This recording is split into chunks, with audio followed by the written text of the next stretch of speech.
కొత్తకోట దగ్గర ఇటుక పని ఇట్లా ఉంటుంది. ఇటుకలు తయారు చేసేది. ఇట్లా మట్టి వేసుకోవాలి మొత్తము. నువ్వు అట్లా శాంచలు వేసి ఇట్లా వేయాలి. ఇటుక తయారు చేసే విధానం.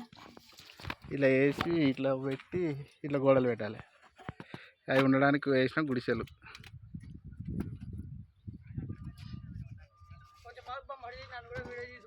అరే రారా భయ్యో, అంతే అంత స్పీడ్ చేస్తాడు అవలబచ్చగాడు. అయ్ వీడియోలో సవాల్ చేస్తున్నావు అయితే ఏకంగా. రైట్ అయిపోయింది.